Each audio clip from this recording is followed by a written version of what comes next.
Yo, what up? What's going on? What up, y'all? I don't know why I cut it. I cut it short, but hey, it's all good. What's up, y'all? Everybody good? Happy Thursday. Welcome to the RC Lounge. Big Floyd, what's up, bro? Floyd, man, we gotta get together, man. We ain't kicked it in a minute, Big Floyd. Everything good with you and the family, the boys and stuff?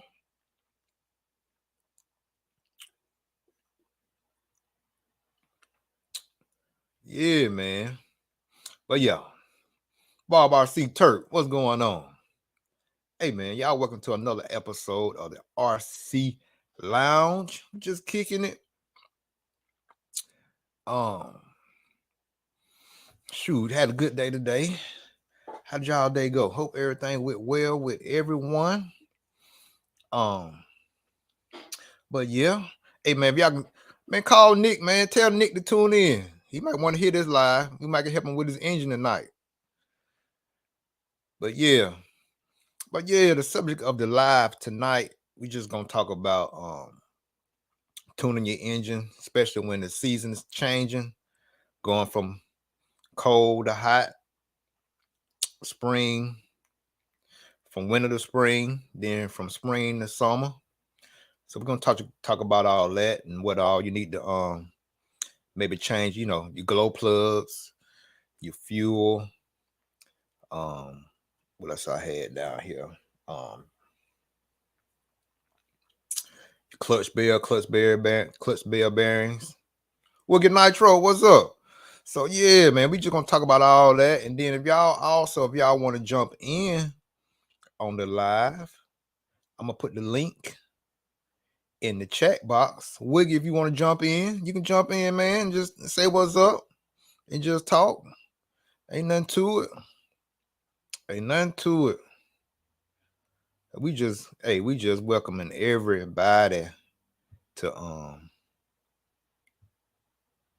it's for us to participate. So it ain't no being nervous or nothing like that. Just talk. Just talk. Talk life if we want to talk about whatever. But that's just topics I had because I put out 2 videos that of me tuning an old engine that Gunpowder, what's up, bro? If y'all want to jump in, Gunpowder, if you want to jump in, hit that link.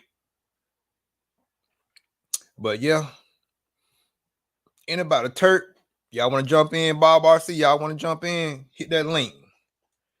But yeah, like I said, I did a video, my last 2 videos on just engine tuning and really more about proper break-in and how it affects your engine in the long run and how it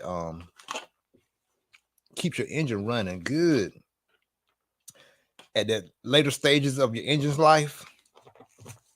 It's just about that, and which really gonna help you when you're out there racing or bashing.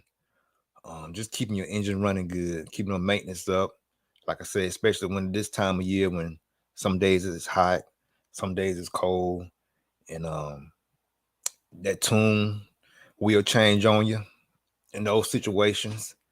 And as far as like the plugs and stuff like that, um, one I always run that helps me, especially this time when it's from from winter to spring. Um, like Wiggy said in here, I always run the P3 Gold. The P3 Gold, either you can get the OSP3, then Protect make some good P3s. Also, if y'all want to try the Samurai, which is made by Protect. Samurai, they make a P3 plug, gold plug too. That's real good. And then also reds make the TC3 plug. Basically the same thing as a P3, but it's just a silver plug. So yeah, you have all those options. And it just, man, if you do that, but like I said, number one, main thing is buy new engines. Like Wookie just bought a new engine. I think Hester, what's up, Hester? I think Muggy put out a video. He bought a new engine. A lot of people buying that Nova engine. Whatever engine you buy, the main thing is just make sure you have a good, consistent break in. Hester, yeah, we gonna get together. Yeah, Hester, we'll talk about it. I would like to go. Y'all might have to swing by and pick a brother up, but most definitely. But yeah,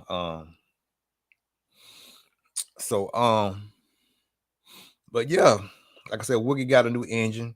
Just this time of year, it's good before you go bash or before you go to a race. It's good to go ahead on and make sure the engine is properly maintained. Make sure go out there and try to see where the tune's at. And then once you see where your tune is, you may have to reaching up because it's heating up outside. But with it heating up, and just depending on how the air pressure is, might be a little bit more humid than if it's a little bit drier. Then you might keep, can go a little leaner, humid. You might have to reaching up a little bit, but just give yourself some time to adjust to the changes and before you go bashing, before you hit the track. It's good just to take your engine out, see where the tune is, and then adjust from there. And then if you have the same plug that you had in it before, like last season or before the weather changed, it might be a good idea to go ahead on and change your plug out. If it's really, really hot, the P3 is good, but also if it's really hot, the P3 will make it. The P3 plug will make your engine kind of run on like it's kind of lean because it's a hotter plug. You might want to drop down from the P3 to a P4. If you're running reds like me, you might want to get the TS4 plug, TC4, TC3, something like that. But anyway, you want to go up to the P4 to the 4. The 4 is a medium plug. So between those two, but overall good plug to use, especially this time of year, would be good. Start off with that P3 plug. And then also some stuff that we kind of look over that I've noticed.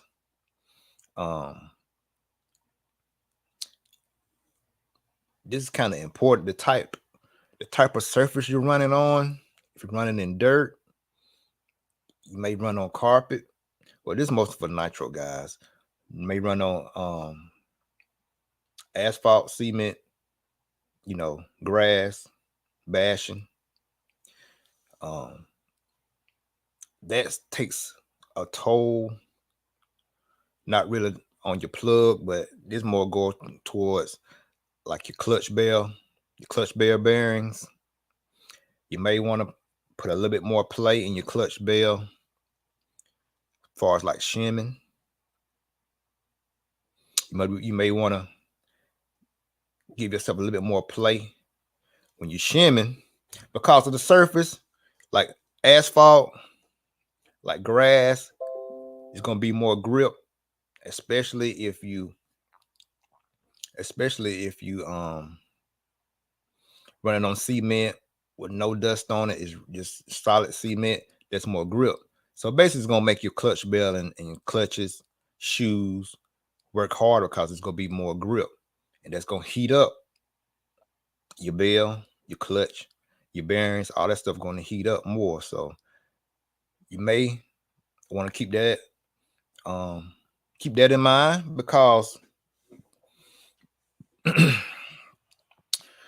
more heat it plays a toll on those clutch ball bearings. So you may have to switch those out more often, especially if you're running on cement or in the grass. If it's more grass than dirt, see, dirt is not as much as it's not as much grip because it's a little bit looser surface, so it's gonna give a little bit more slip. It's not gonna produce as much heat. So even to your surface, you might want to adjust your clutch ball shimming. It just make your clutch ball bearings last longer. So those some things that I've noticed nobody really talks about. You just about a little bit more fine tuning your stuff for the surface you're running on. Like I said, I've noticed when I run mostly on cement. Yeah, gunpowder. Yeah, get your GT car. I'm thinking about getting one too. But yeah, run on that cement out there on the street. You may want to use a little bit more play than usual in your clutch bell. That way, give your clutch bell bearings that much space to kind of expand because it's gonna be more heat because of the more friction. But as far as just your normal wear, even like if you just running on straight grass, not really that much really dirt, then you may want to do the same thing because like there's more friction. It's gonna produce more heat. Because you ever notice when you run in your car on cement, it's just more freer. Once you get in the grass, it kind of bogs down a little bit, or it's not as responsive because it's more friction, less friction than gas, and on the less friction on the cement, and also in the dirt. So, but it's more traction. It's more traction on the cement. So keep that in mind about your clutch bell bearings. And just this time of year, like I said, it's about if you got time, take the engine out there early or a day before you really want to go bash real hard. Just see where the tune is, then adjust. They just keep you from having headaches out there bashing, then you blow a clutch bell bearing. Also, take some fresh fuel. And with your fuel been sitting up all year, something I need to do more often.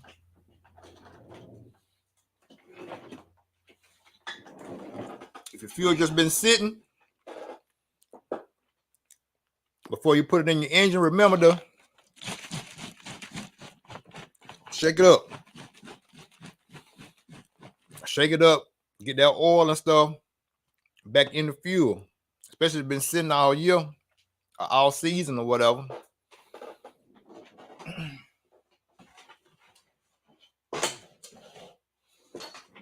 Like I said, that just help. It just helps you makes your engine run better, cooler temps. You get a better, crisper tune when you have all your oil and all that methane mixed together like it's supposed to be, putting into your tank, and it's just gonna help you tune your engine that much easier, especially switching seasons when it's changing from cold to hot. And also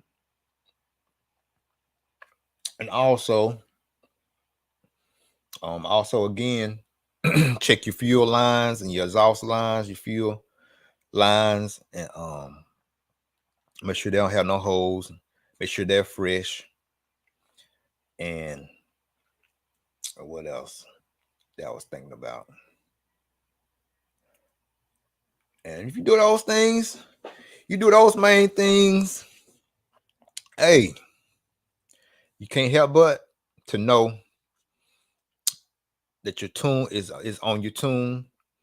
And like I said, if you take that time, do your tanks, your heat cycles, and all that when the engine's new, it's gonna benefit you in the end on down the road when you get down to that 10 tank, that 7th tank of fuel, that 9th tank, 10th tank, 12 tanks.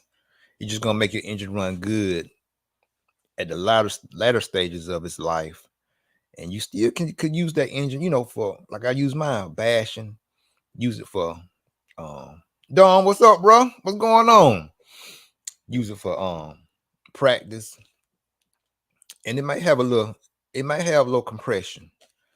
But if you properly break it in and keep it, air filters clean, take care of it, it will reward you later on down the line, and you have a good running engine, even in this later, in the latter stages of your engine's life. So yeah, just some things that I came up with, man. If y'all got any ideas, Woogie, if you got anything, Dom, you got anything, Gunpowder, Bob, RC, Turk, if y'all got any ideas or anything y'all do, I'm not saying that I know everything, but it's just some things that I've noticed that that really helped me keep a pretty good tune on my engines.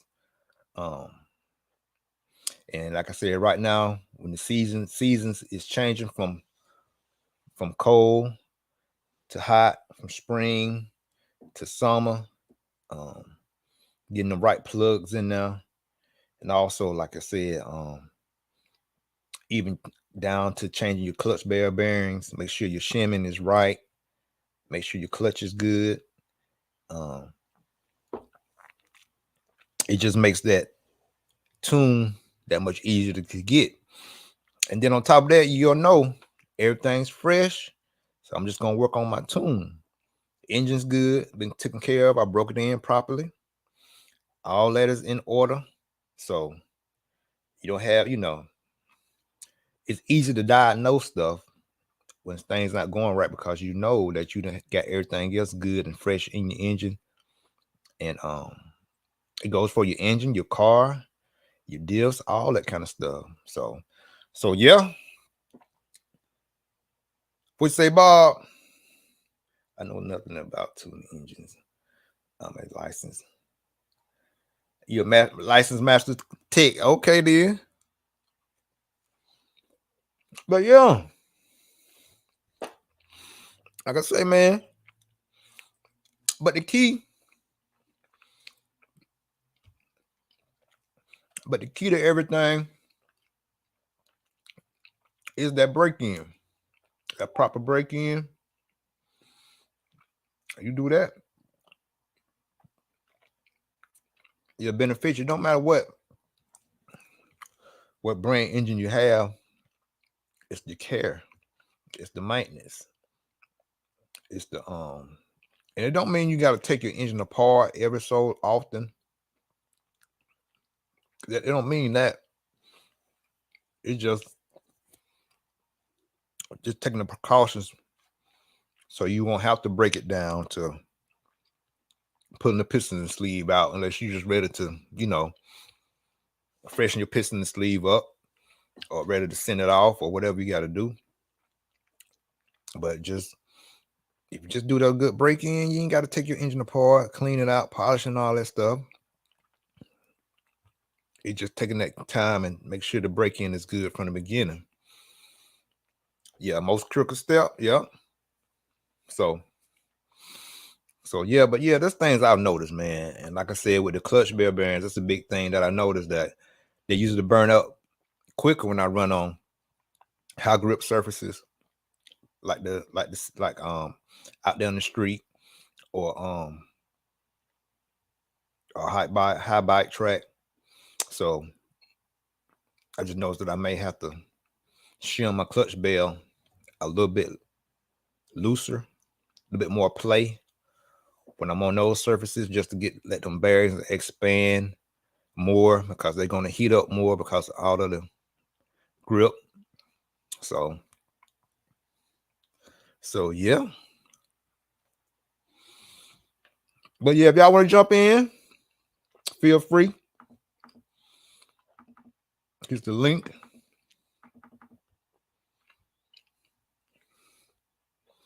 And if y'all got any, what else y'all do? What else have y'all noticed? Bob, what you done noticed in your engines when it's come to switching them from season to season? What's some of the stuff y'all do? Teach me something. Give me some wisdom, some ideas. What y'all to notice?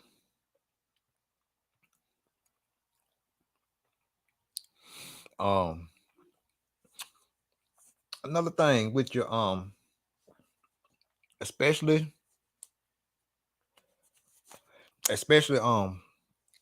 again with the season changing and stuff like that. Also keep a lookout on all your gaskets, because I noticed on mine, my gaskets actually in that video, one of my exhaust gaskets was actually leaking while my car was running. You know what I'm saying? And after the video, I looked at it and I noticed that my gasket, that the gasket where the manifold connects to the pipe, it was leaking, but still the engine was, y'all heard how it was running, idling, good. So, but yeah, keep an eye on you from season to season. Keep your eye on all your gaskets and your seals and stuff like that. Even your needle seals. If your needle a little bit too easy to turn, I've noticed that too on some of my engines. If your needles are real easy to turn, you may want to replace that. What do you say, Terp? Terp says 2 tanks at idle, preheat, then bump it up the RPMs a bit for the 3rd tank, maintaining 200 degrees. Yeah. Then bump the RPMs up a bit, more for the 4th tank. After the 5th tank of high idle RPMs, you tune it and let it rip. Hey, that's cool. Everybody different, you know. Like I said, I don't think I do different than that. It's like on that fourth tank, I put it on the ground and just give it some gas and just put that load on it a little bit and let it run around. Then 5th tank, you know how it go, a little bit faster, half throttle, then quarter throttle, then 6, 7, 8th tank, quarter to full. I might hit full a little bit, not really hold it at full, get it up there, let off. Then from there, 10th to 11th tank, 10th tank, I'm holding it full for about a second. Just let it rev out a little bit. Just getting that piston used to going up there far in the sleeve. And then from that, it may still have a little mechanical pinch. It still may have a little pinch after that 10th and 12th tank. It still may have a little pinch. So I'll tune it. I'll give it a race tune, but I won't just hold it like I would when it's fully broke in and it's no mechanical pinch, but great compression. But it's no mechanical pinch. It's nothing. It's not that feel of metal on metal. That's what we mean when we say mechanical pinch. You feel that metal on metal at the top of the stroke. Yeah.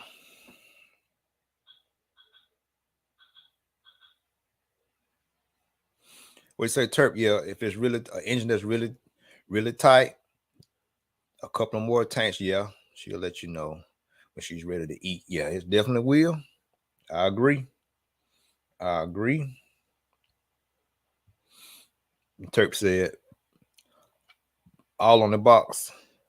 It doesn't hit the ground till it's ready to lean her out. Oh, okay. What's say, Gunpowder? Jeremy Williams. My mouth to work right. Jeremy Williams does a magnificent break in, and he is so patient and meticulous with his nitro engines. Meticulous. Yeah. But yeah, Jeremy Williams, he got a good break-in video too. Y'all go check Jeremy out. What do you say, Bob? That's why what now? That's why I that's why I do it myself. A hoodie break in bench so I can have load. Yeah. With a I prefer propeller for the idle, for the idle tanks. Yeah, man, I truly prefer just me. It's just me. I prefer doing it myself. Just I would know exactly the process it's been through, how they done it. If I mess it up, then it's on me. You know, I don't know, cause I know a lot of times when you breaking in engines, first crank up kind of critical. You kind of don't know how much, how much idle you got, or how much open throttle. We guesstimate how much throttle to have the, throttle open, so it'll crank on up.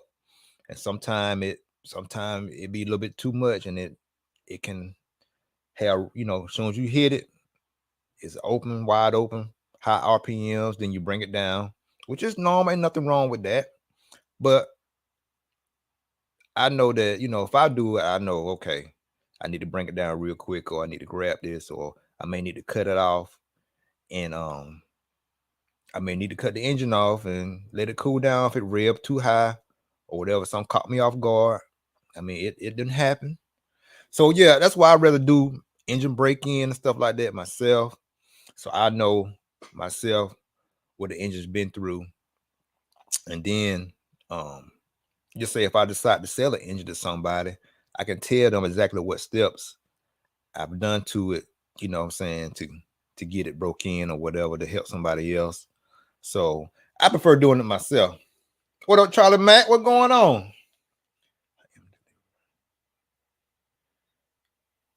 I am a believer in the oil bath now. His Drake in business in mine. Yeah. Well, yeah, Charlie Mack. That's what's up. I mean, everybody got their own flavor. Oil break in. It's cool, but I talked to somebody about that oil break in, and I forgot who I was talking to about it. And they made a good point about the oil break in. It was saying that it's good, but when you're breaking it in the oil, all those little metal fragments that's breaking in, all those metal fragments that's the engine's breaking in that oil stays in that oil. Because when you break it in yourself, all the little metal fragments, whatever, minute fragments, it blows out the exhaust pipe. But once it's in that break in oil bath, all the stuff stays in there. So it's still using all the same fragments in there. And it can possibly, scratch some stuff up because it's all that trash that's breaking. You know how it break in. All them particles and stuff is still in that oil.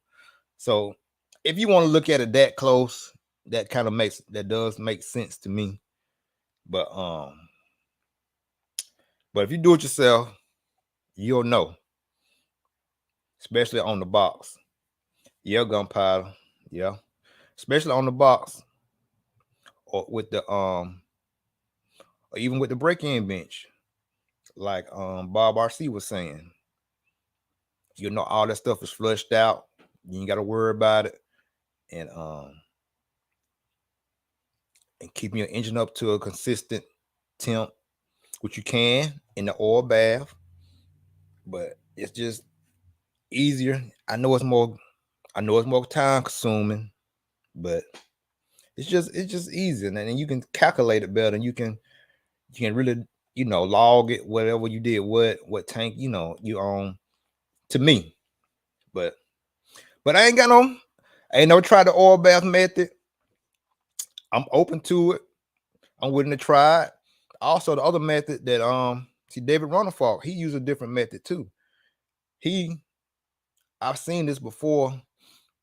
He hold his open full wood, but he just riching it up. Really rich, really rich, really rich. But see, with that method, you really don't know. I mean, you can use a temp gun they do it full speed, full throttle, but it's really rich. So it ain't going like it would normally full throttle. You know what I'm saying? It's real rich. And they just hold it to the tank run out and all that oil and fuel and all that stuff real rich. It blows out the pipe. And that's how Running Fork and all them do it over there in Europe. So it's different ways. It's more than one way to skin a cat. You know what I'm saying? So, but yeah, Turk, what'd you say? All right, Gunpowder said my Reds WRX ran around 240 to 250, and it's been a workhorse of an engine. Yeah, like I said, if you take care of them, yeah. Yep, I believe that. Let's say Mac, you saw Mayfield do the wide open method at Flowood. Okay. Out there racing his motor. It did what, Mac? Went into the dumpster. Hey, man.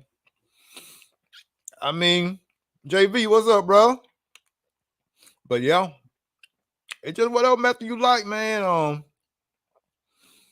Like I said, with that wide open method, you just have to make sure it's really rich. Really rich. And I really don't know what temperature the engine be at or whatever. I don't know with that wide open method. But I mean, you could, put a heat gun on it and a temp gun and see where the temp is at. Doing it that way too. You probably could keep it wrong. But I'm thinking that you really have to be really, really rich. So it might have to be a little bit below 220. I mean 200 degrees. Because 200 degrees is a decent running temp. 210, 215, 220. That's race tune temps. You know what I'm saying? So you just got to be careful with the wide open method of breaking in. But I haven't tried it, but I done seen it done, and they say it works. I guess it works, especially when you're in a hurry. So, hey. What you say, Turk? Yeah. Preheat slightly, rich. A little bit higher oil content. Never stupid rich. Cool. True. But yeah, so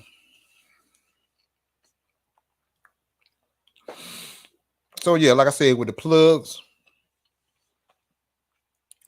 if you can keep the same break-in plug, I mean keep it because it still works. But if it's acting idling, if it's acting weird, if it ain't clearing out right, something like that, then yeah, you may want to, after break-in or whatever, go with the fresh plug. Maybe go with a fresh P3. If it's really humid and really hot, then you may want to drop down to the P4 plug, medium plug.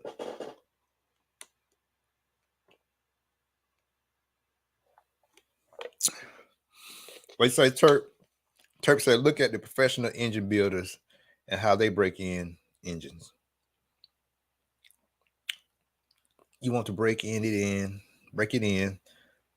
at close to the perimeter it's going to be operated in.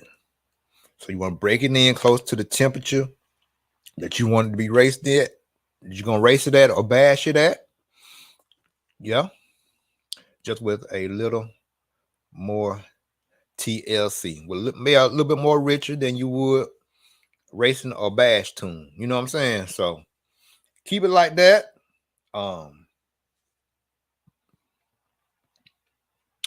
You keep it like that, you good. If you keep your engine around about, it ain't really, I don't want to get nobody no specific temp to run your engine at. Again, is that when you see that light smoke trail, you good. If you getting good good low end response, you good. If you hear it clearing out clean, it may run 3. I done seen some of those alpha engines run 300 degrees, and they good, like producing smoke, everything. I done had a couple of reds running about 300 with good smoke. So can't really. That's another thing. Going by temp, it's tough to go by temp. But if you're breaking in, yes, keep it at a certain temp, especially breaking in. And even when you're breaking in, I don't know how they do it. Oil bath, their first initial startup, when we have to heat it up to about 200, 220, you may want to, some engines be like, I think Terp said, or either Bob or Terp said, sometimes your engine be extremely tight. You might have to heat it up to, everybody say 200, 220. That might not be hot enough. You might have to go up to, I had an OS engine when I first got into RC, a OS, it was an OS, what was it?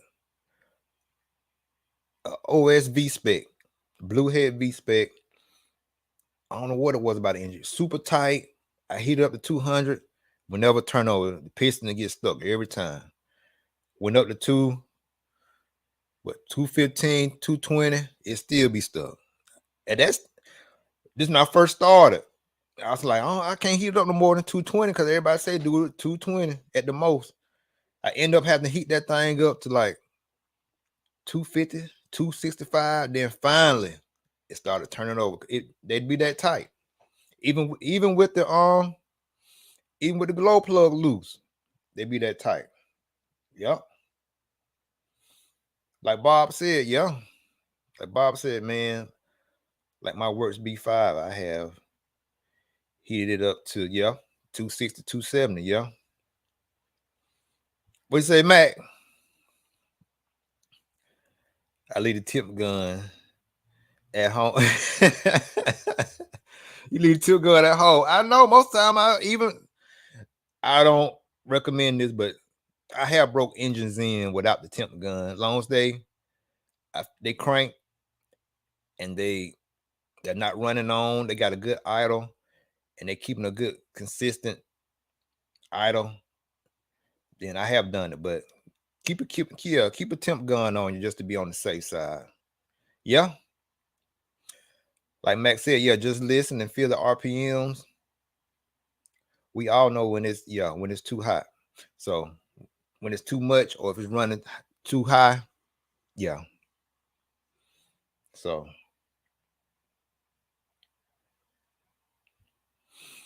and then like I just said, like Terp just said also, he said take it to 260 for the first fire. And then she's loose. So yeah. Yep. I agree.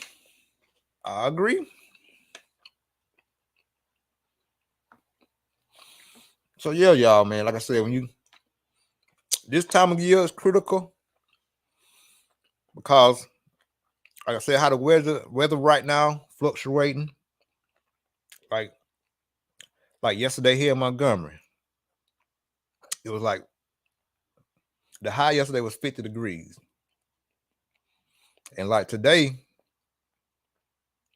it was like really about 55, 60 degrees, and like today, it was like 70 today. And then like tomorrow, they say it's a chance of rain tomorrow. So it's probably gonna be a little bit cooler because it's gonna be cloudy, you know what I'm saying? So you just have to stay attention, stay on top of that. Stay on top of the tune, weather, fluctuations, but once you get your engine tuned, once you got it broken in right, get it tuned, it stay close. You may have to go higher, lower on your needles. But once you get it close, you be in the ballpark.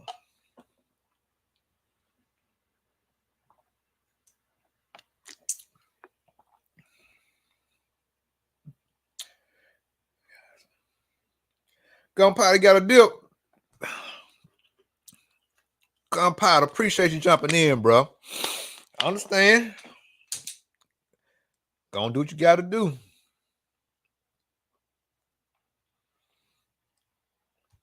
What you said, Turk? You said you're pretty safe. You're pretty safe on any attempt in the 200s. Just don't hit your 300 or you real risk losing the pinch. Yeah.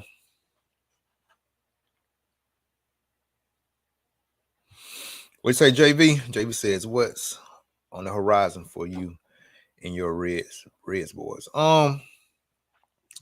Man, Reds got a lot of stuff going on, man. Some I can't really say about right now. We're testing some things. Well, I can say we just testing. I can say this though.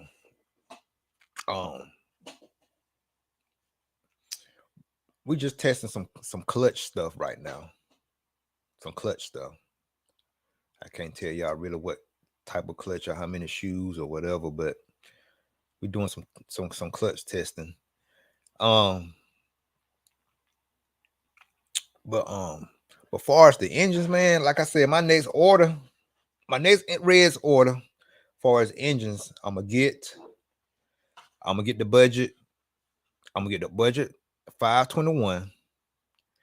And my thing is, I already have a DLC coded crank. Got a DLC coded a diamond back plate, which is coated in that black coating. And I'm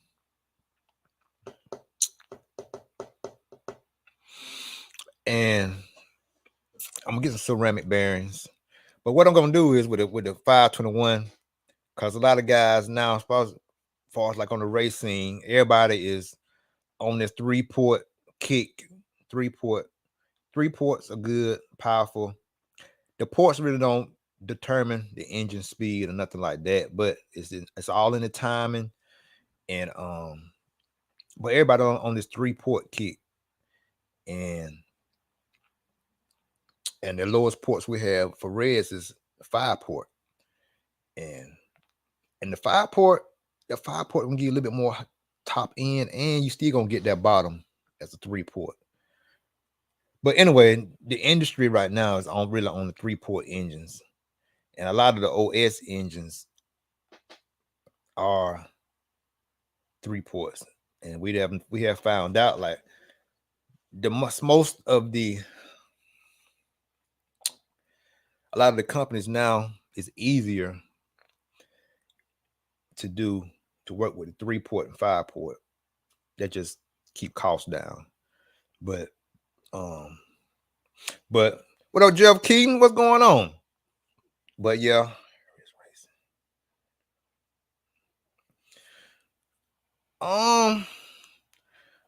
Mac, a new driver from the South. We'll see. We're gonna let the announcement be made when it's made, you know.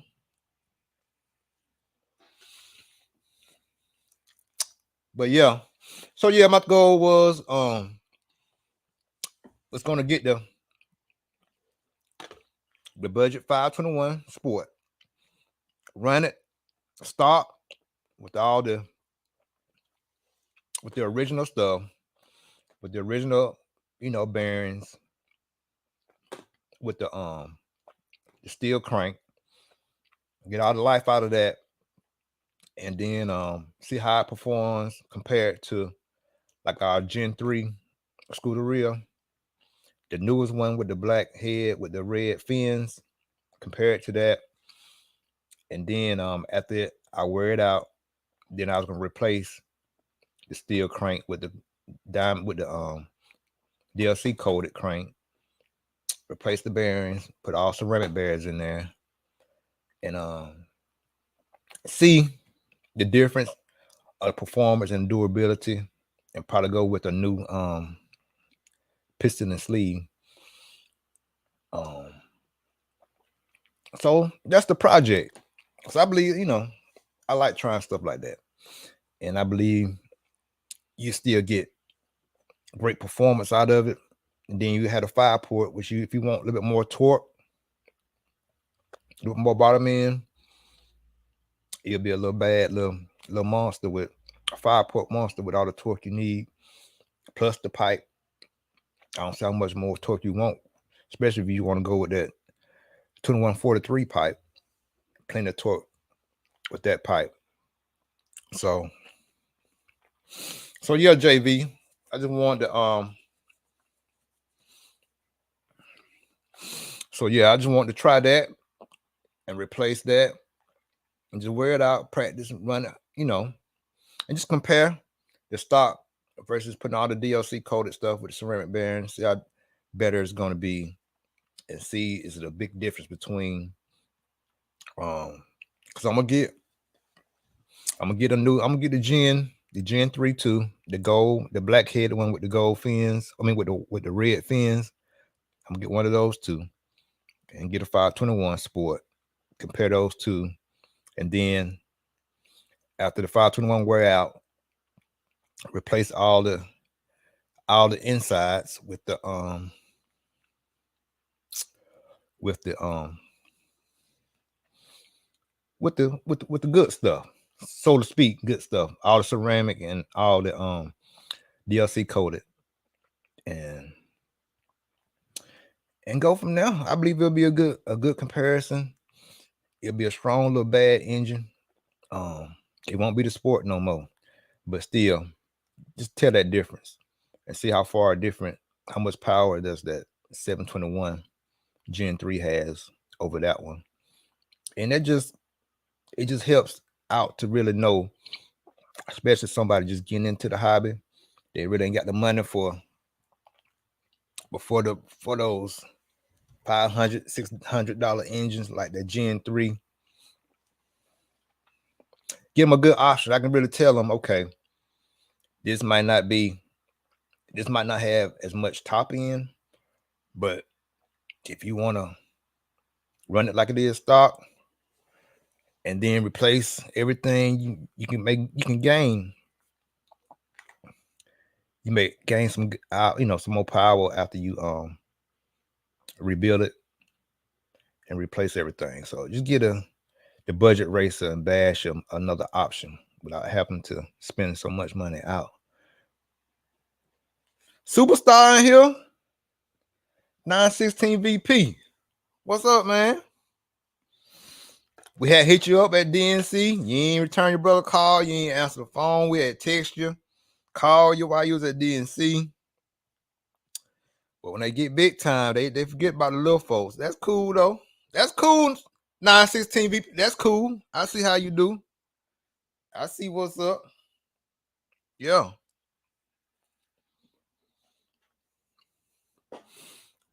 See, even JV talking about your 916 VP. He said, "Oh, 916, he finally alive." See how JV said how he be doing? He be doing, folks. He be acting real bougie.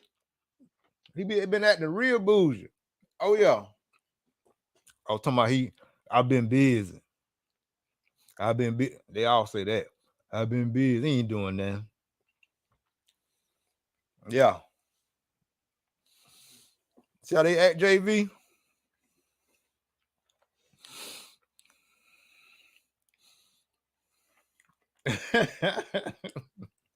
I know, Matt. That's supposed to be our partner. He just ghosted us, man. Do us dirty. Did us dirty. Roach RC, brother, what's up, man? What's going on? Roach, what you say? Okay. My brother Roach right here. See, Roach, he mostly on the electric side. He thinking about getting into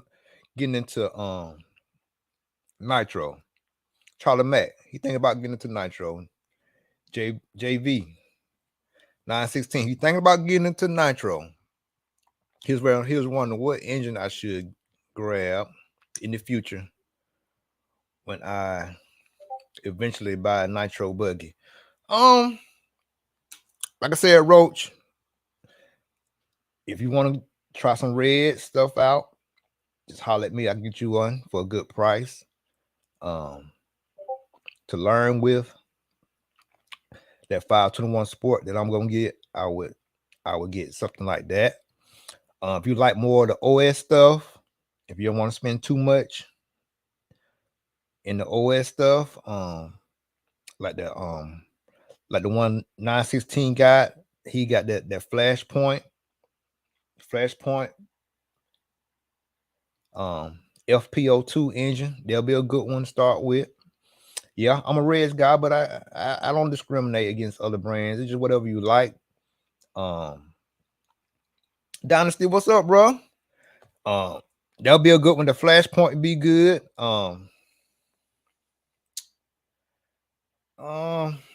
Definitely go with the decent weekend.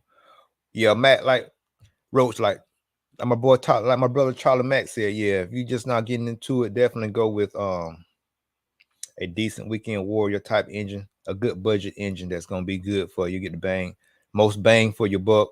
Something like the 521 or something like the Flashpoint. What else good, y'all? That new Nova. It's not all that expensive. That might be a good one to try too. What else?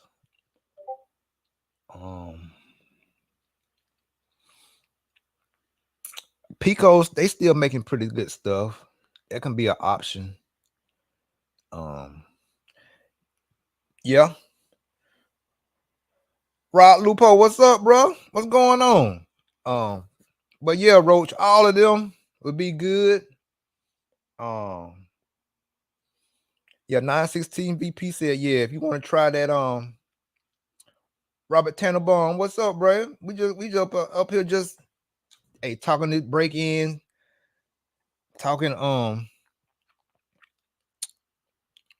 engine break in, man, just how to tune your engine, especially coming from from cold season to warm season, like it's going from winter to spring into the summertime. But yeah, we was giving my partner Roach here some ideas of what he thinking about getting into nitro, and we was giving him some ideas of what engines that'll be good for him to start off with, learning tuning and all that stuff. Like 916 said also that it's an engine made by Trackstar, real inexpensive, but it's pretty good. I actually have ran that Trackstar engine.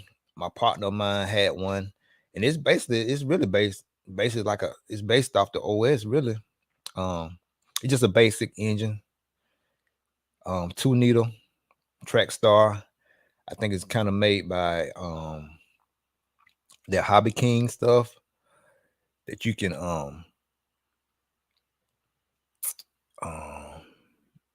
maybe look them up on eBay. Just Google Trackstar nitro engines. Some will pop up. But yeah, that'll be good. Like Max said, you can try that Samurai. It's a good basic good one. That Samurai. And yeah, like I said, the Reds on 521. And then if you want to try a 7-port that's at a good price right now, you can try the Reds 21 Gen 2 is on sale. It's on sale right now at redsracing.com. redracingusa.com. And also, don't forget about the Alpha, all the Alpha engines.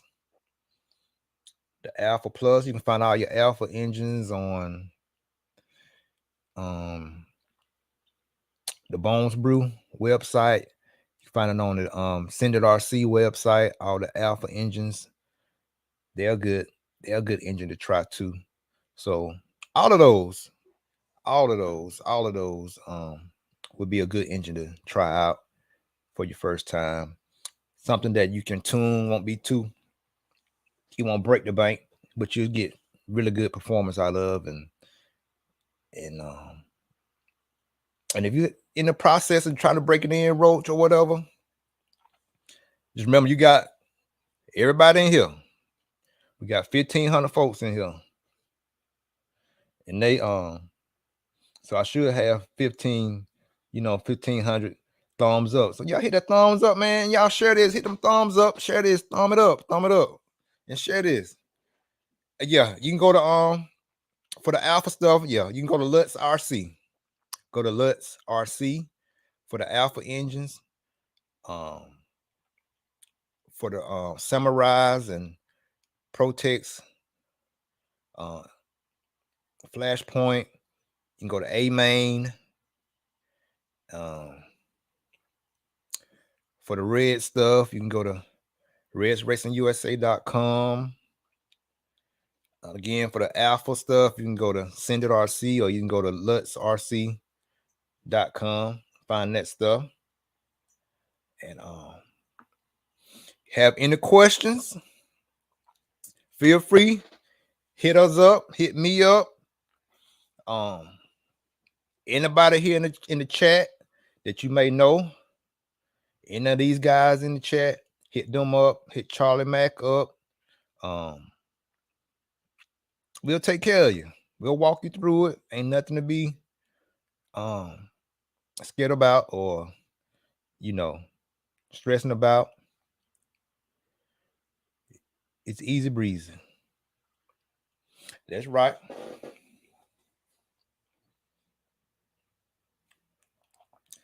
Tannenbaum, what's up? Isaac Pelson, what's going on? Kickstart about to kickstart. Taking the W.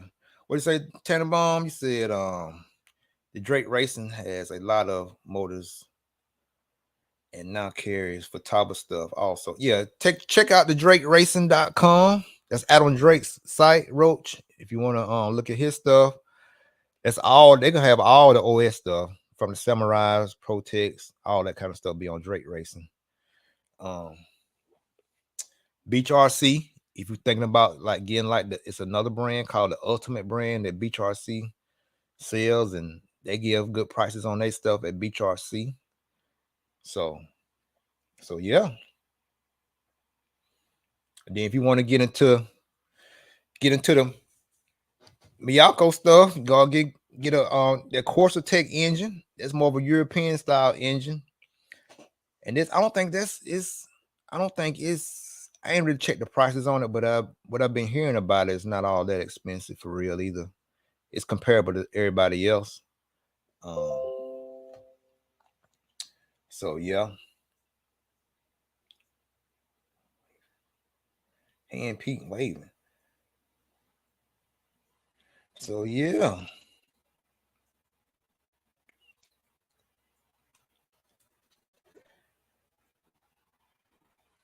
So yeah. I appreciate that. Sinatanya.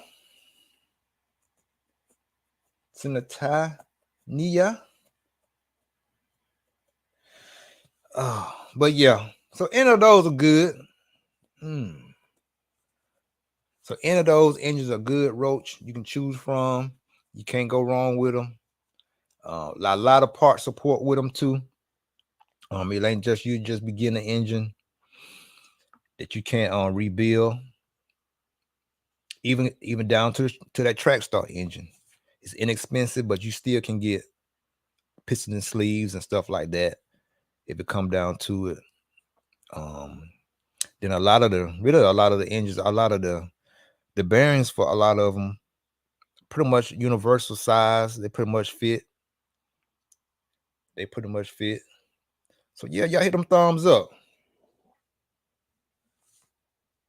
Ace Link TV blog. I appreciate that. Race Link TV blog. Appreciate that. So yeah, y'all hit them thumbs up. And y'all, anything else? Anybody want to jump in? 916 VP want to jump in? Hit a link.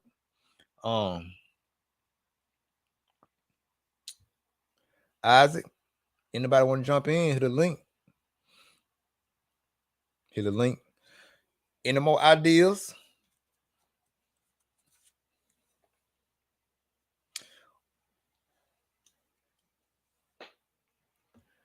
So, but yeah, Roach, what Roach say, I'll be down for a few A scale tracks to see what the most support and go from there. Yeah, you can do that too. Yeah, just go to the track, ask around and see what everybody's running.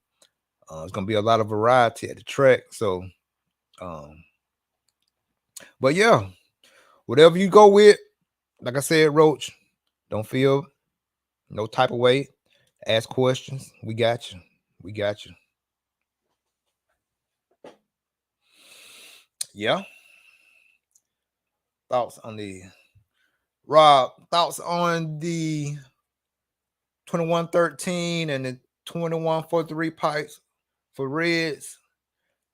The 2113 pipe is a smooth, a way smoother, controllable bottom end with a lot of top end on that pipe. The 2143 is a little bit more punchy on the bottom end with that pipe, but still produce pretty good top end speed with that pipe. The most top end speed would be with the 2113. But if you want a little bit more punch on that bottom, then yeah, I would run the 2143, a little more punch for the bottom. Like in my truck. In the truck, if it's a big track, then I still may run that 2113 if it's a big track and I need more speed. But medium to a big, you need a lot of punch. I would run the 2143. So yeah, but both of them are good. Rob, both of them are good. It does. Well, Rob, if it feels opposite to you, go for what you feel is good for you. Cause that's like with car setup. Like a lot of us in here, it'll be tough for us to run the pro car setups. You know what I'm saying? Because we all us drive different. So as far as like your car setup, set it up to how you drive the best with it. Not like the pro setup or my setup. You might drive my car, you might like my setup. So you might want to, want your car to feel similar, or you might not like mine at all. So go for what feels best for you. Yep.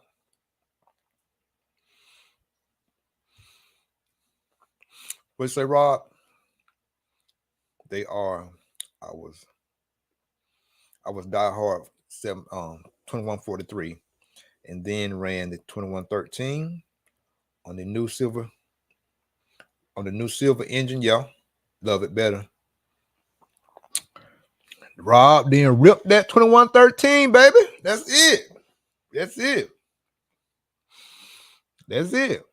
If you like that 2113 on that, you like that feel better, buggy or truggy. If it's best for you, you run that.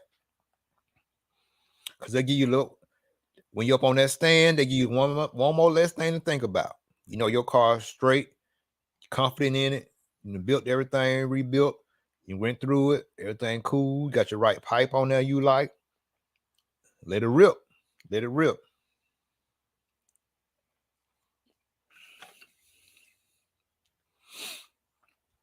Like Roach said right here. Like Roach said, he said you have to set up a car for you, not for someone else. You set it up to how you feel.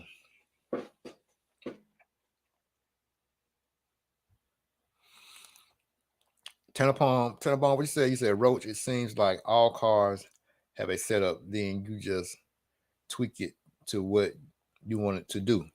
Yes. Robert, you right.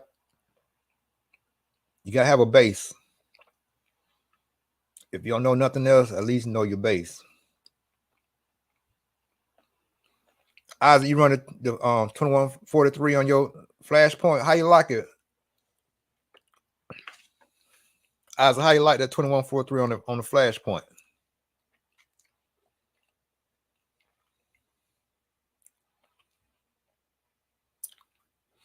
Rob said I need to get the hard coded 2143. I know the hard coded ones, they stay out of stock. They stay sold out, Rob. I know.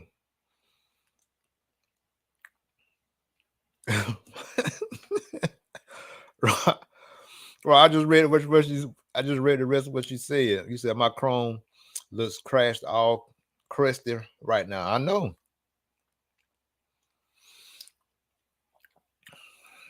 It's hard to keep that Chrome clean. Also, I went over the 10 minute with the 2113. If you get in 10 minutes, bro, definitely keep it in there, regardless of how the track is. You can have all the punch out this world, but if you got to go in the pit every 5 minutes, you know what I'm saying? You got to go in the pit every 5 minutes, then what good is it doing you? If it's working for you, Rob, run that thing. Run it. I would.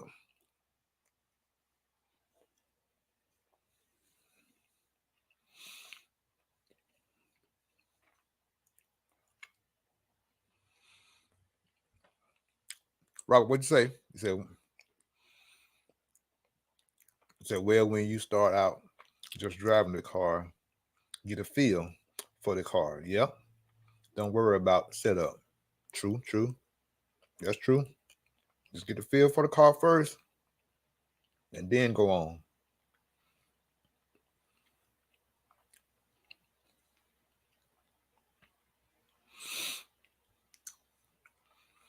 So you need to soak it. Okay.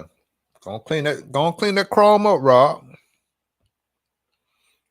Ozzy said it feel pretty good. That's what's up. That's what's up.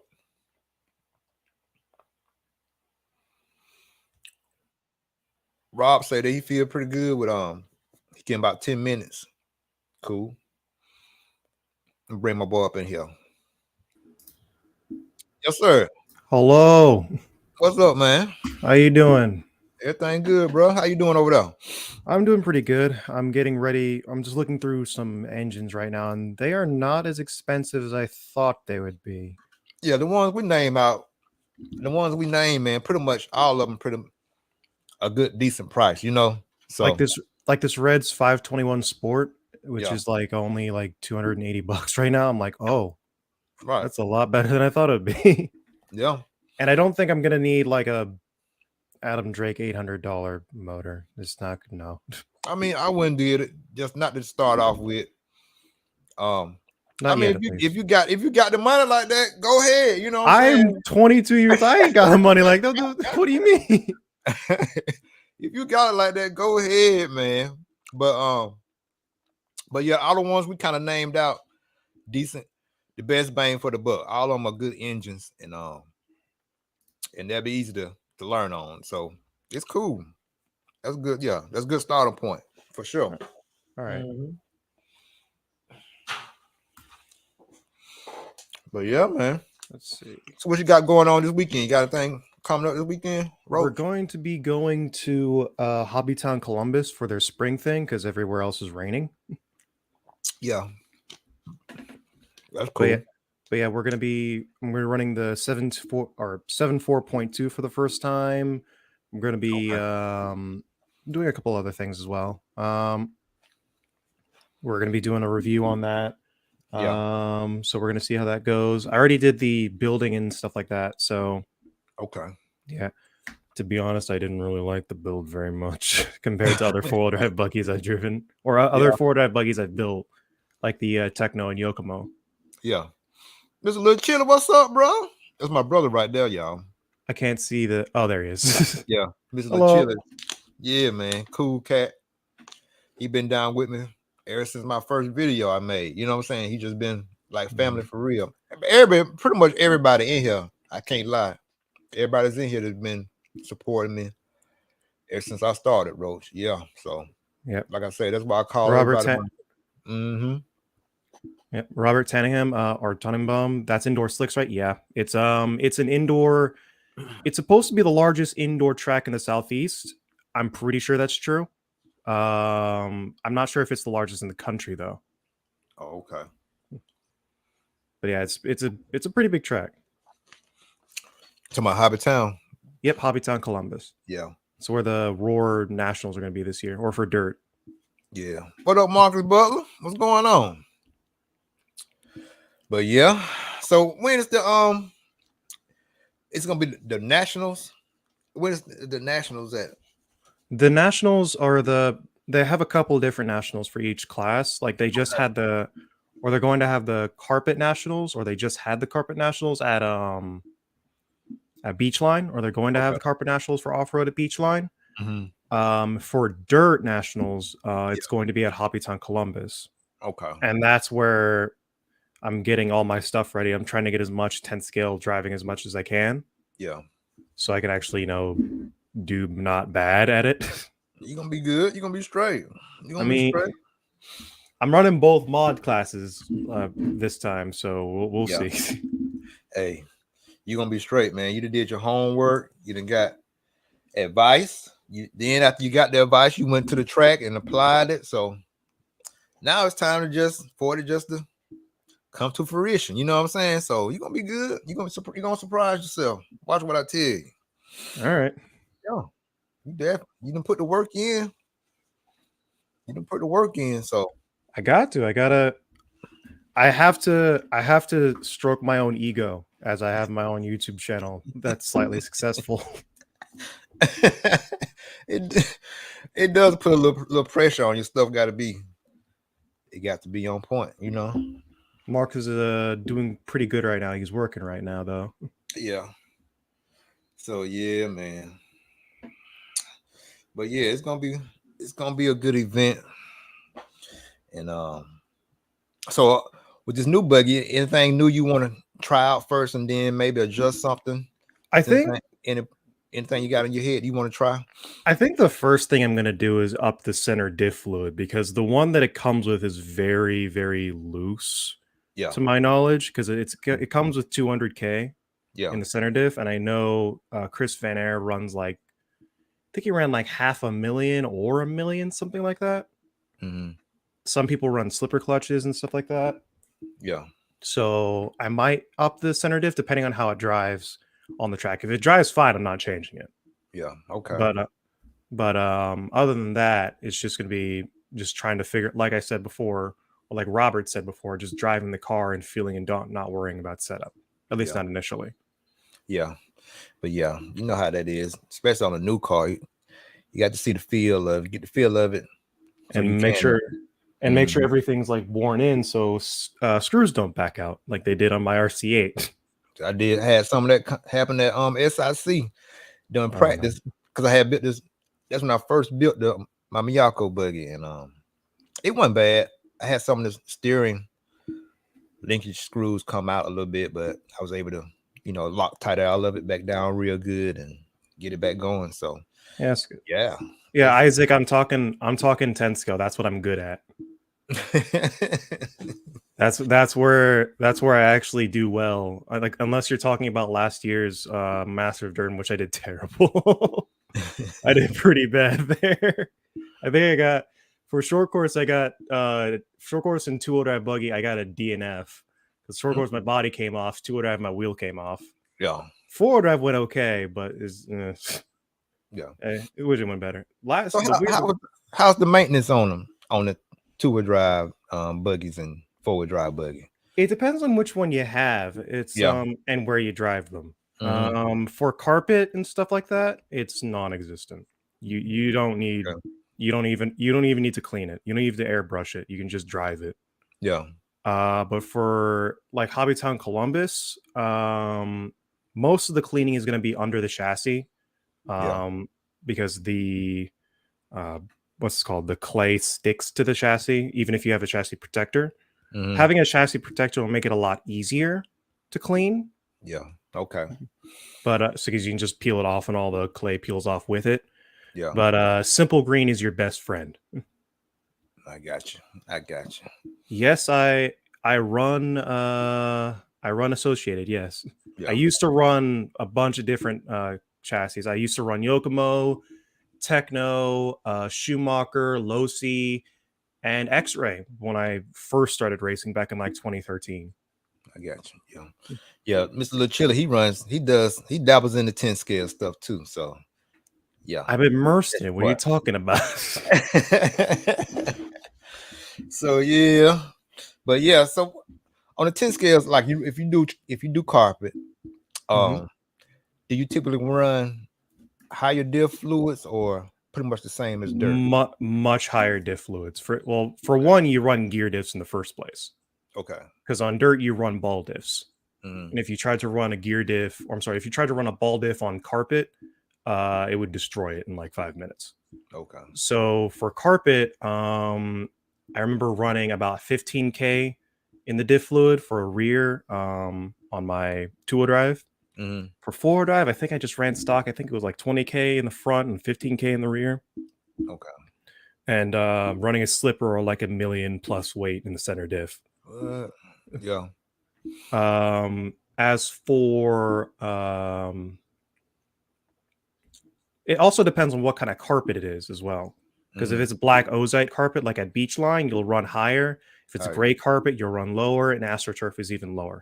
Like at AstroTurf back at the AJC and other tracks like across the pond in the UK and stuff like that, they usually run around like 5K in the diff. 5K. Okay. That's They cool. also run AstroTurf for 8 scale, but we don't talk about that. Yeah, I know they did one.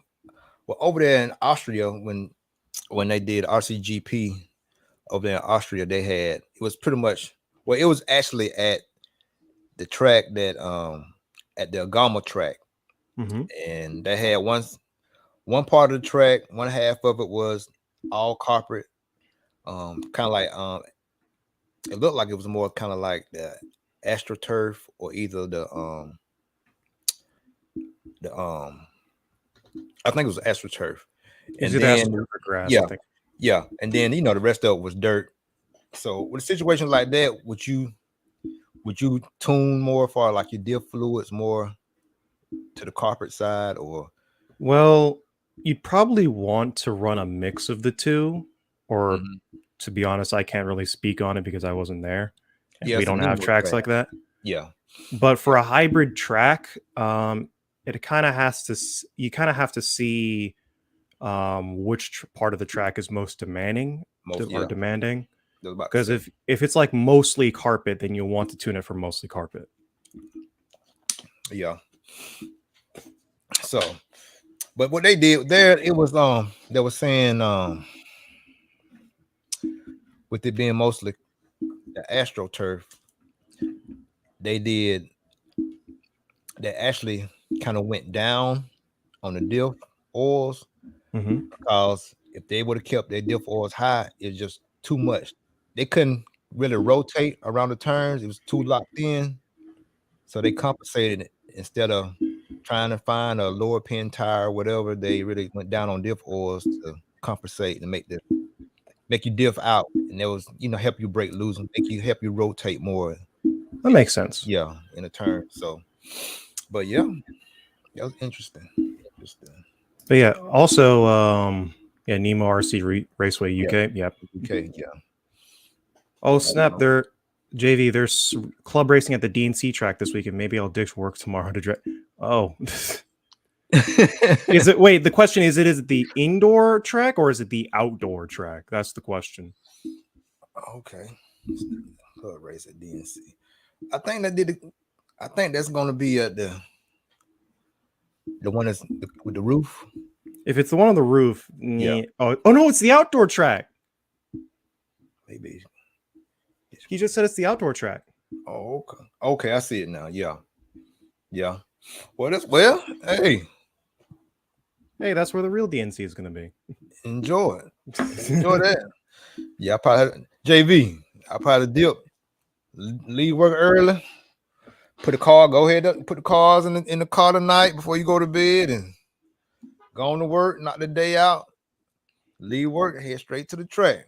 You know what I'm saying? Yeah. Either get off early. So I wonder if any of the pros are going to be there to actually run on let the kids teach themselves. Yes. Exactly.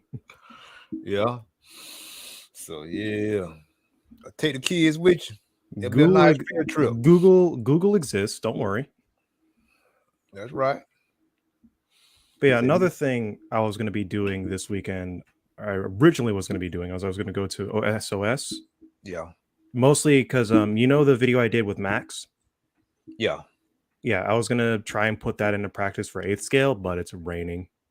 It's Oh, raining this really? weekend. Yeah, or Oh, at okay. least, yeah.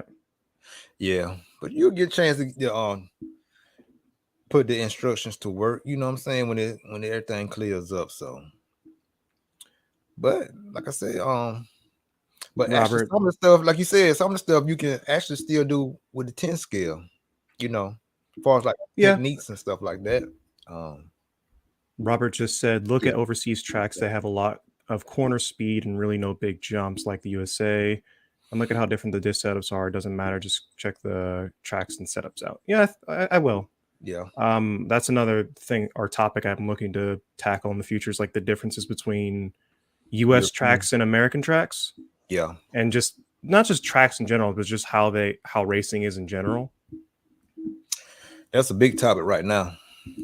Yeah, because from what I understand, there's a lot of animosity between the two.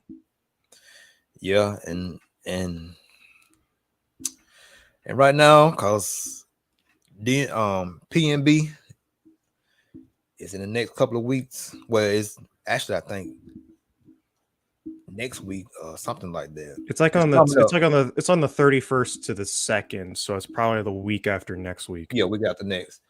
So yeah, and you know Dave races is super. It's expensive, and they stay super blowed out, packed. You know what I'm saying? A lot of entries. Then you have to go to practice. When you practicing, you have to stand in the line and all this and all that. And I think really people is now really seeing that it's more about the money than actually the racers getting a good race experience at these big races now. So That's kind of why. Well, the thing is, I kind of saw that as well. Not necessarily that it was just for money, but initially I wanted to go to PNB just to say I went. yeah, But to be honest, I'd rather spend that money like with the amount of money I'm going to be spending. I'd rather go and just buy a kit yeah, and race at a club because I'll end up getting more track time and probably enjoy myself more rather than having like 3-minute practices sessions and 5-minute qualifiers and 6-minute mains yeah, man. So and doing all of that at like 2 a.m. It's just not fun. oh yeah, Robert was saying he's saying In winter months, I normally run at indoor track when tense. It's an off-road carpet. I don't hate it, but the race is very different. yeah, Yeah. yeah. And JB was saying he don't want to pay all that money to wait around and get tired. And it's a lot of standing around, especially like I said, doing even on practice days, because you gotta wait. I don't think they gotta do roaches, just organize it, make it like heat sheets for practice so people won't just have to stand around in these big long lines. Yeah, it's a little bit more work, but I think I'd rather them do that than anything else, really. Because right. I know either that or like break because like races at like Wicked Weekend or something like that or Masters of Dirt, they don't have that issue. Right, they don't. I don't understand them. And it's smooth. It's still a great turnout. It's still to be 500, 600 entries, but you don't have that stand around time. All the time you have is it may have a little time in between the heats because there's a lot of racers there, period. But it ain't like PNB when you in line holding your car in your hand and you got to stand here.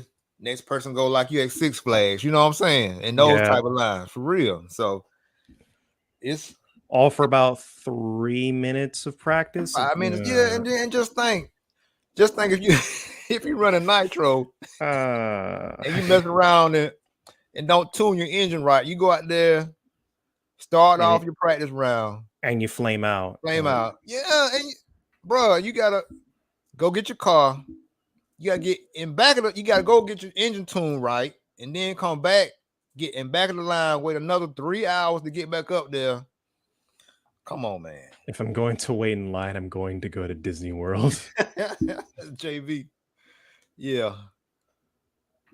Got the Nicola Mayako said, MX-8. When raising and lowering the rear gear, what are the benefits and should I raise all equal? Got the Mayako. oh, he talking about the Miyako. Lowering the rear gear. They say when you lower the diff, it's gonna give you more grip. When you raise it up, it'll make you have a little more corner speed, a little more rotation. Actually, So this is a good opportunity to show what you probably should be striving for with this. Okay, so when basically what you're looking for is when the suspension is compressed, you want the drive shafts to be straight. Like that, basically. That's basically what you're going for. That's also why, or at least for 10 scale, I know that's the case. A scale might be a little bit different, but it's kind of the same concept.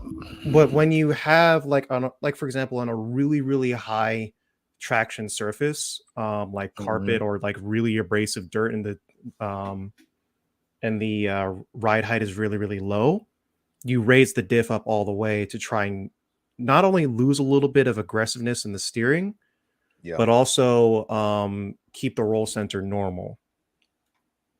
Right. Or keep the roll center. Astro. Yeah, Astro. Yeah, if you on Astro, you might want to raise it up. And with the Miyako, you have like 2 different millimeters to put in under your diff. Like you got a 1 millimeter diff insert. You raise it up 1 millimeter. You can go up to, I think, 2 millimeters.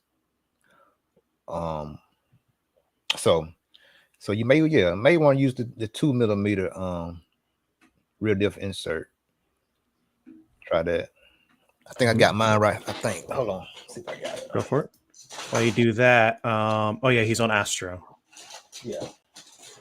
Okay. Also, Robert said, let's put it what it is you pay for a little race time on track. So yeah, there are a lot of these bigger events that are more like a bucket list. So you go to enjoy it and experience it.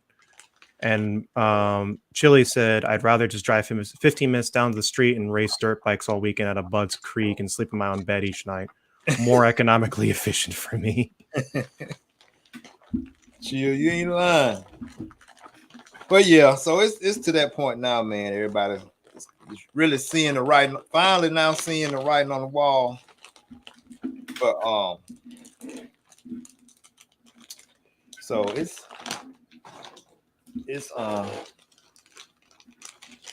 your choice though. If you've never been PNB, I don't. The thing is, I'm sort of flip flopping between wanting to go because, again, it does seem like a fun event, but most of the fun that I have at racing events is actually driving. That's why I like going to Masters of Dirt so much, because I have multiple classes to run. But yeah, if for me, seriously, me to you, and I've been to numerous ones. This is why I got all these right here.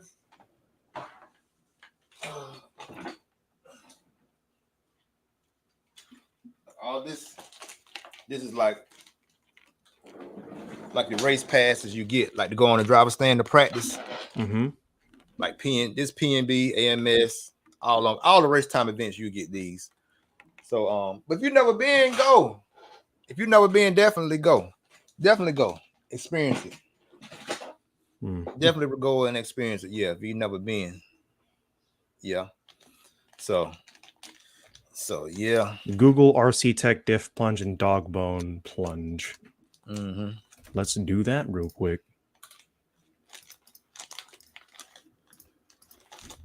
RC diff plunge. I can't type. He said, yeah, Nicola, these are the diff inserts. Like this is 2 millimeter right here. Diff insert. You put in up under your gear diff. Just a 1 millimeter. This for the front.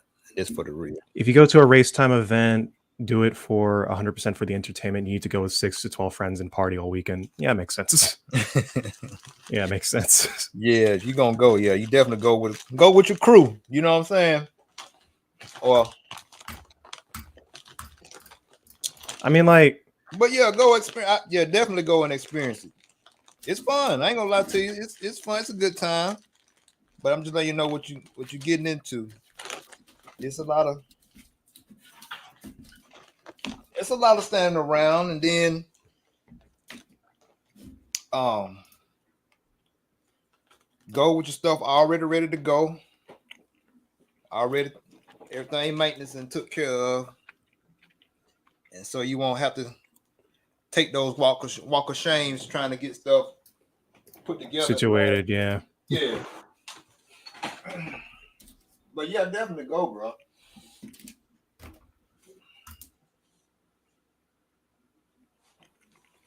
All right, see you later, Robert. Take care, all right? Hopefully I'll see you at SOS. Okay. All right, Robert. Appreciate you, bro. So yeah. What Max said, if you go to a race time event, it's 100% entertainment. Yeah, okay. You already read that part. Yeah. Mm-hmm. I'm on top of chat, bro. I'm on top of chat. I got you. So yeah. But yeah, bro. So yeah, have you had time to break your buggy in yet? Me? Mm-hmm. Which one? The B6.4? Yeah, the B6 B6. Or not the B6, B7.4? B7.4, yeah, the 7.4. I have not. This is a completely fresh buggy, never run before. Mm. And it'll never be this clean ever again. Go and take the pictures of it now. I already did. Don't worry. Okay. I got all the footage of it on looking nice and clean on the setup table with all of the studio shots, or by studio I mean pool table with a white sheet on it. Yeah. Yeah, that's about as clean as it's ever going to be, because it's going to race on Saturday. Sure, you're gonna have a good time, man. Go and get it ready. Yeah.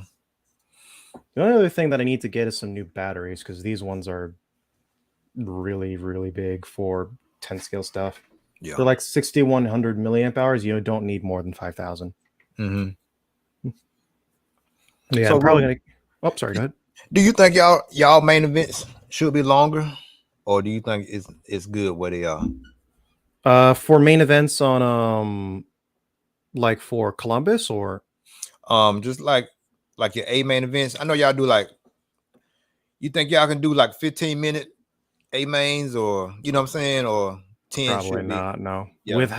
With 10 is like the max, which is why lots of different it's why 10 minutes is the maximum amount of length for a main, like Masters of Dirt. Yeah. Especially for stock, because you're really pushing how long those things will last, because there were a lot of people who were hitting low voltage cutoffs by the time the race was ending. Mm-hmm. And you're kind of killing your batteries doing it. So unless you wanted to run like a 6,100 milliamp hour battery and kind of compromise your handling a little bit, then you could run longer, but you have to run into a bunch of different like problems, like overheating, for example. I know people who are running multiple fans on the same motor for stock racing and mod racing too. But for 8th scale, where you can have like a giant 10,000 milliamp hour battery, it doesn't matter. Right. But even then, you still want to have multiple mains, which is what they're doing this week at Columbus. It's going to be a double A main thing. Double A main. Okay. Yeah. Which is something I wish they did more often, but what can you do? I only say that because I toot my own horn. I make it to A main sometimes. Yeah. Charlie Mac, what'd you say, Mac? Said, Corey, did you see Roy post about the carpet nets? Apparently, cars are struggling after 3 minutes. Could have a read that's wrong. I didn't see that, Mac. But let me double check. Though. Yeah, that's interesting. Let me see which Roar event took place, because I'm trying to remember if it was the one at it was the one at Apex. That's right. Hang on. Okay. Roar Nets Apex. 3 hosted by It was Apex. 1/10. I think he said it was 1/10 scale. Yeah, it was 1/10. It was either 1/10 touring cars or Mhm. 1/10 off-road. That's Looks crazy. Looks like it was. Yep, it was on road. On road. Mm-hmm. 3-minute runtime. Well, that's because they 1/12. Yeah, Yeah. well, they 1/12 uses 1 cell batteries. That's right. That's right. To be honest, it's been so long since I've run on road. I don't remember anymore. I ain't really. I was around on road, but I never really raced it myself. But it's interesting. It's Again, that's how I got good. And then on road went away in Georgia, and then I had to learn all this dirt crap. Hey man, that's why you the roach. I had to. Oh god. Why you the roach? Yes, sir. Yeah, it was 1/12 something. Yeah, it was 1/12 pan cars. Mm-hmm. But yeah, that actually doesn't make sense though, because they, even though they're 1 cell batteries, they're very high milliamp hours. So I don't know why they would struggle. But Struggle. So yeah, 3 minutes. That's what I was thinking. That's no time. I'll have to look into it later, but we'll see. But yeah. Also, Mr. McKenzie, I'll have to say I do agree with you, because I remember seeing you on the No Name RC podcast saying that you had a whole spiel for why truggies are better than buggies. I agree with you on a technical level. But here come the butts. Jeez. That's a big butt too. I'd still rather drive a buggy because it's a lot more rewarding to get it right. And that's all you really need to say. Oh, you didn't get you didn't got the truck in there started. I can hear him. He around there moving around. I can hear him going. he typing it up right now. Hear the beginning of Baby Got Back by Sir Mix-a-Lot. Yeah, man. What's that, JB? Also, I kind of overdid the anticipation. It wasn't that much. It was just me saying like, "Hey, I like buggies more." Yeah, but yeah, he don't let McKenzie fool you, bro. He got a love for buggies too. You know, he just try to play like he love these truckies so much and stuff. So don't let him fool you. We aren't cool anymore. Unsubscribe. You knew it was coming. Hang on, let me check my subscriber count real quick. Hang on 1 second. Let's check this out. Hang on. YouTube Studio. Yeah, he's gone. Yeah, he's gone. So yeah, man. But yeah, he probably pop in here. But yeah. But man, it's just what you like, you know. Yeah, I just like the look. I will say this though. I wish that truggies were more truggies now. And it's kind of why I'm hoping gas trucks starts to take off again. Mostly because of the looks. Mm-hmm. You know the whole like bruggy movement or whatever you call it. Yeah. It makes big buggies. Because I remember, because I show a lot of races to a lot of my friends who aren't into RC. Yeah. And I remember them saying like, look, well, they didn't say it as eloquently, but they said, is that buggy or is that truggy, over and over again, because they couldn't tell. Before they could tell. Right.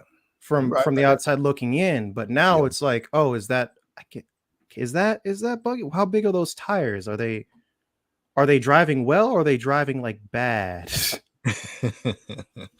Yeah, it's hard to tell. I'd have been confused watching races too before. Like, is this a buggy class, a truck class? Yeah, but yeah, also I wish mostly it's for me because I like drawing flowers on my car. Or I like having my sister draw flowers on my car, and it's more space with the old truggy bodies. and not like the new ones. And I think I have to blame techno for it. Because they're the ones started it. They're the ones who start. Well, the thing is with the techno one, that's about as far as you wanted to go because it at the very least it still looked like a truck because it was very, very boxy. Yeah. Whoa, what?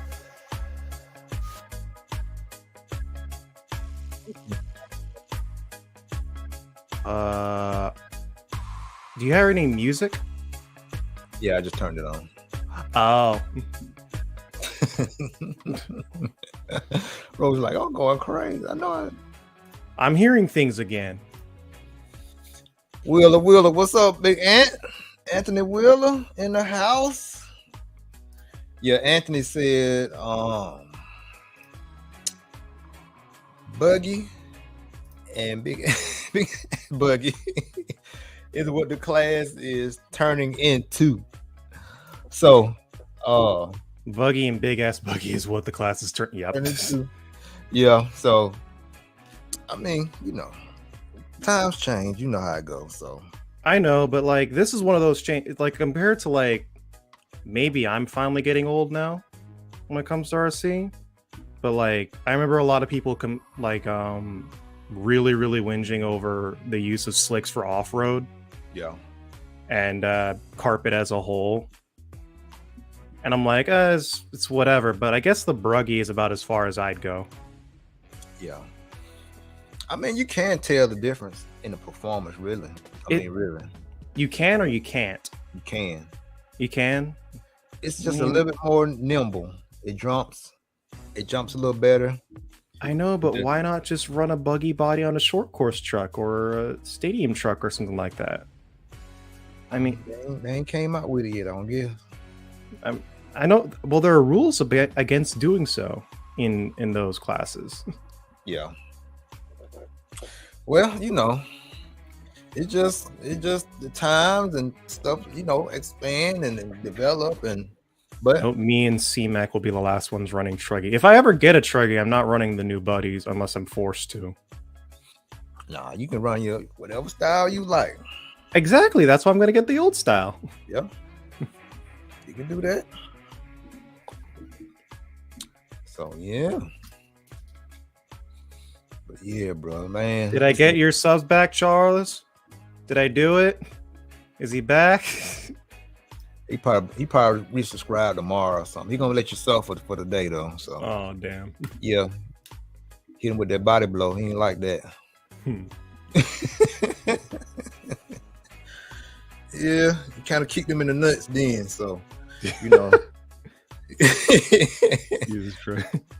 You might not like that. So yeah, man. So man. He said, Mr. Will was talking about the carpet. He said, what I miss about carpet? Oh no, what's this gonna be?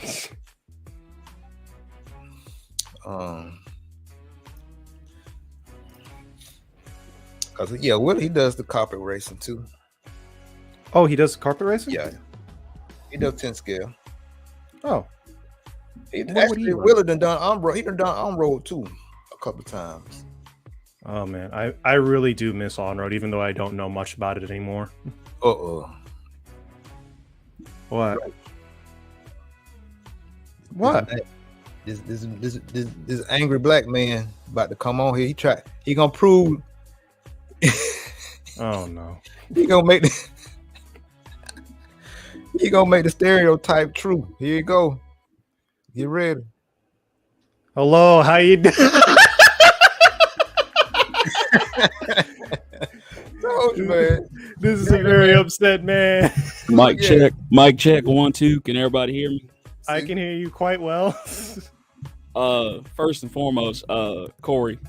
Yes, sir. This man pulled out the Truggy in the background too, bro. No, you don't understand. That's always here. This is ambiance of the whole house. Ambiance is just a couple disclaimers. First of all, I am heavily medicated right now. So I will be brief, but also I heard mention in the universe that Truggy was being spoken, so I literally leapt off the couch to come and see what Corey was talking about, because Corey laughing just a little bit too hard right now. We got to get you up, man. Questions being had. we had to get you up, man. We had to get that blood burning. You know what I'm saying? Get that blood boiling a little bit. So I didn't mean. So you. I didn't mean to break you out of it. We had to get you going, man. You already I appreciate that. I appreciate that. No, y'all were having some beautiful conversation. I did have to unfriend Mr. Roach next to you, so that did happen. That is unfortunate. but you know, then in the midst of putting all this together, I heard that he did agree with the old school Truggy body, so I went ahead and resubscribed. So you know, okay, thank you very much. Okay. I appreciate that. It all cancels out. It all equals out in the end. That's right. That's it. I just felt like I wanted to clarify my position. My thing about Truggy is, see, me and Corey go way back. We go way back. And back in the day, there was a podcast, I believe it was called Cooking with Nitro, with Squirrel OD, a lot of old school RC guys. He had Drake and Ty Tessman on, and Ty Tessman said it best. Ty preferred running Truggy because he said that Buggy, there's a whole lot of setup involved, and Truggy's easier.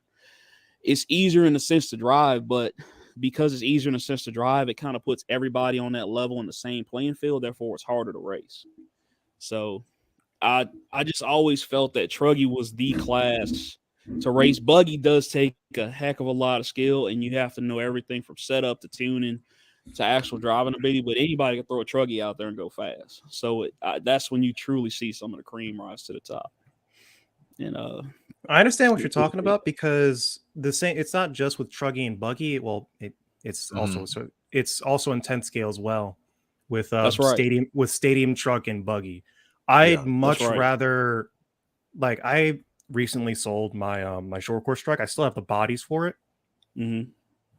But I'm definitely going to get myself a stadium truck soon enough, because I really missed how that thing drove and setting. Okay, so when I go to a track, I had either my 2-wheel drive Buggy or my 4-wheel drive Buggy, and I'd be spending the whole. Hello, Matt. Go ahead, bro. I'm sorry, bro. And I'd spend the entire time just wrenching and doing all that stuff on my Buggy, and then I'd go out and hear, "Oh, stadium truck is up," and I just throw it on some traction compound and just have some fun. Yeah. And that's kind of what I like about those classes, and why I think they need to stay around and not fade into obscurity and not fade into bigger buggies. So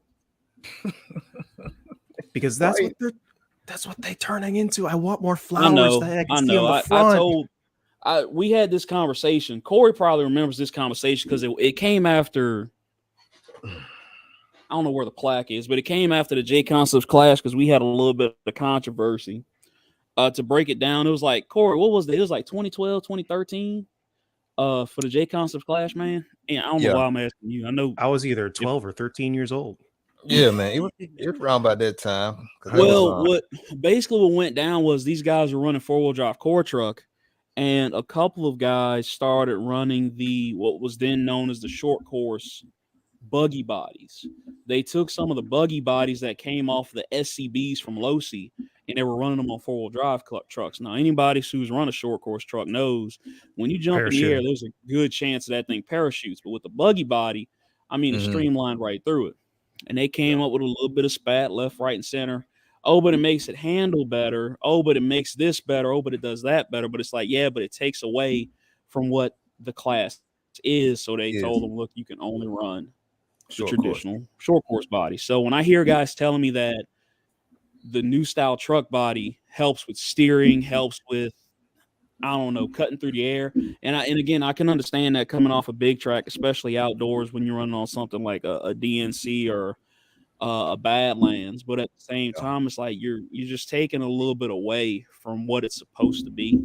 And like you said, you're making it to a buggy. If you want to improve Truggy that far, the next thing is like, maybe we should make it a little shorter, a little narrower on the width, make the tires a little bit skinnier, and then you're right back at a buggy again. So let truck be truck, buggy be buggy. Don't mix the two. You know, don't stir that pot. Man, it is bright in here. Hang on, Corey. So what you think we need to do, Matt? Matt, what you think we need to do to make a definite streamline? I mean, you as well as I do, you know as well as I do, Corey, the industry is going to be the industry, man. These guys are going to do whatever they want to do. Obviously, you know, myself and several others being some rabble rousers, we've been in the comments for Roar going Roar. Y'all need to outlaw these bodies, but it's the idea of it's that one race out of the year where they would have to run a traditional truck body, and everywhere else they can run whatever you want. Just like when you go to some of these bigger races, the arena cross races, as we kind of dub them. You'll have guys in buggy running truggy tanks to get more fuel time, because nobody's checking, nobody's teching. Anthony Wheeler body has to cover the front shock tower. Yep, that would be a good fix. So it's like you would then be asking the industry to do that one thing for that one particular race. If this was a Roar standard, I personally believe that this might just be chalked up to a fad. I know a lot of trucks. I believe Mugen just dropped one that came out with the new style of bruggy body, but we'll see if it's a fad or not. All you could ask is that manufacturers, especially hop-up manufacturers, continue to make traditional truck bodies for those of us who want to run them. Like,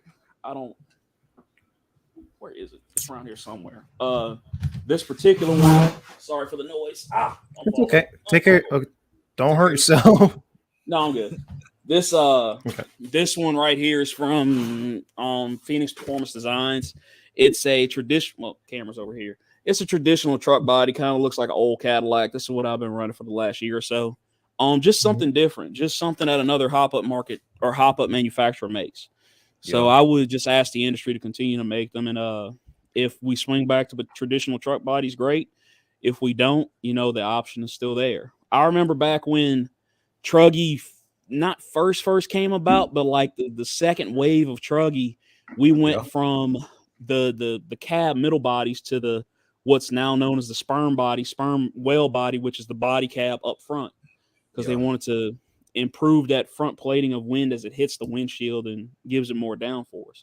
So with truggy, there's always been some movement as to what the class is and how it looks and the styling of it. So this just might be the next phase of it, and whether or not it'll stick will determine where it's going to move. Unfortunately, just like when the sperm whale bodies came out, like when I say that, I want guys to go look up the Losi 8T 2.0 versus the Losi 8T, the 1.0. That's what I'm talking about. It went from a more, not even monster truck style, I want to say just like a car style of body, just that. Instead of being up here, everything's shoved up here. And this is the front of my car, by the way. It's kind of similar to how buggies are as well. Or cab forward. Cab forward. So with the industry, there comes fads, and it looks like this one is sticking. But at the same time, Corey and I both remember when Lexan wings were all the rage. I mean, everybody was running them, and it was like, man, this is it. This is it. And then it's just like, hey, this ain't it. We going back to regular standard 8 scale wing. We'll have to see. We'll have to see. Time will tell. That's it. Time will tell. That's it. I was trying to get Corey to look up that dog bone plunge. Oh, I can't talk today. Dog bone plunge thing from RC Tech. One of the guys from 2009 had a really good example of it. I can't remember the guy's name. This was so long ago. But I believe if RC Tech is still up, that all that information should still be out there. I was 9. You gotta stop announcing your age like that, man.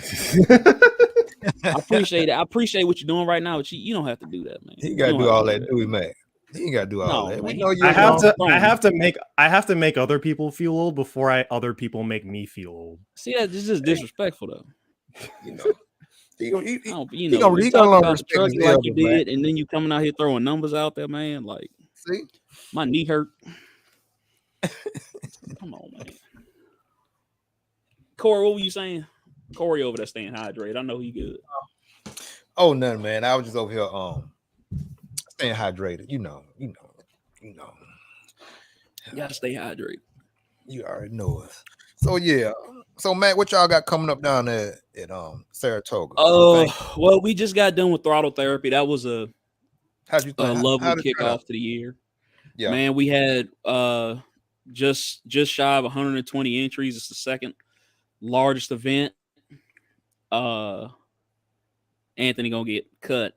I can't remember where I was. No. It was our second largest event, so we just did that. Thanks for everybody who came out.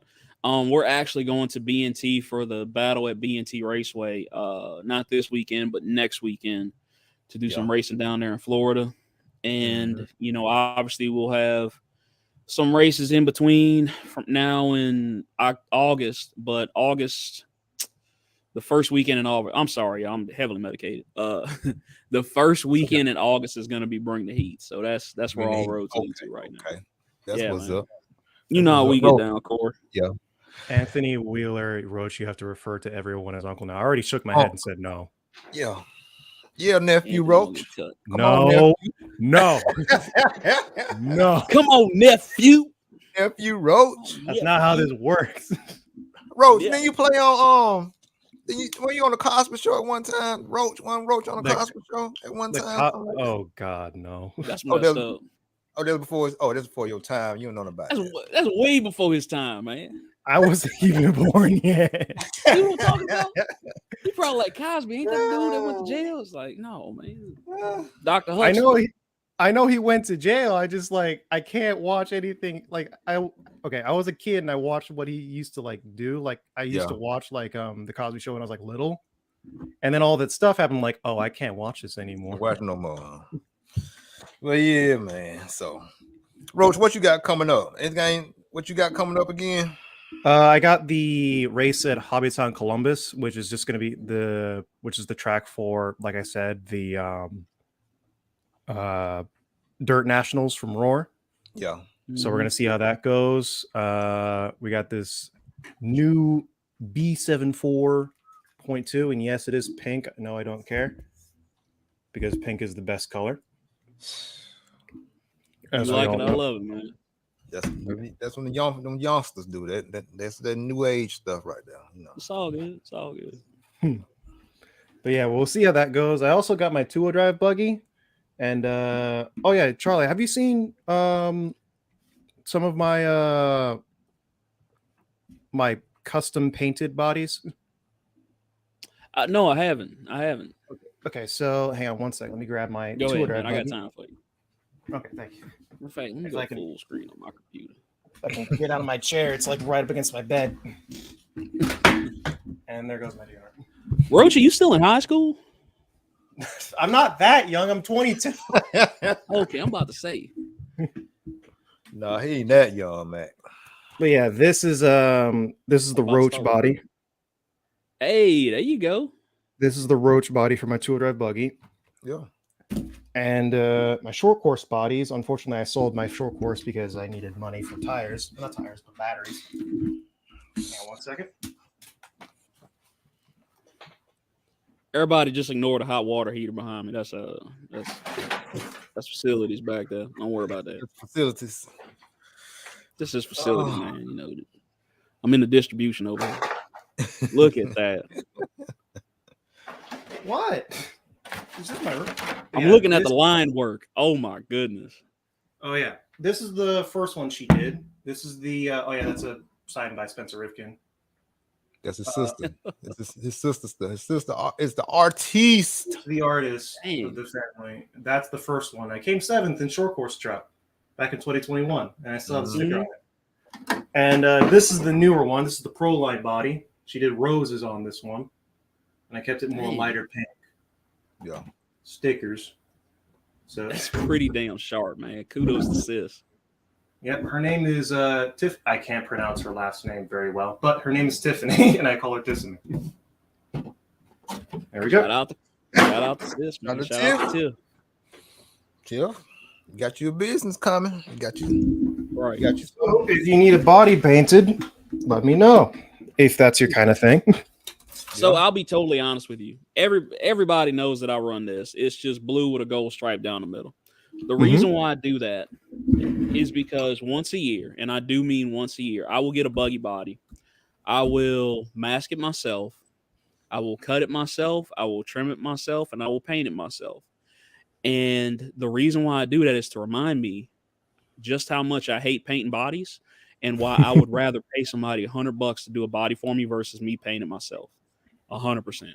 That's why most of the bodies y'all see me run is this, because that's the one. If you ask me the one part in this hobby that I hate, it is 100% painting bodies. I can't stand it. JV got a question. Off topic. Any of you guys running those tires a Chevron or V cuts? I know a lot of people who do. So what he's talking about is, or at least I think what he's talking about Like is Raycons, Recon tires, and what else? Is that what if somebody else got a V cut?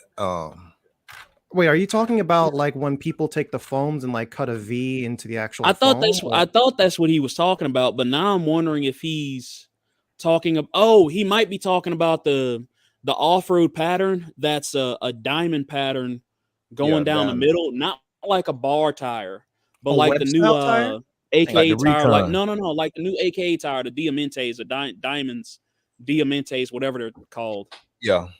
They're I think off-road got a tire like that too.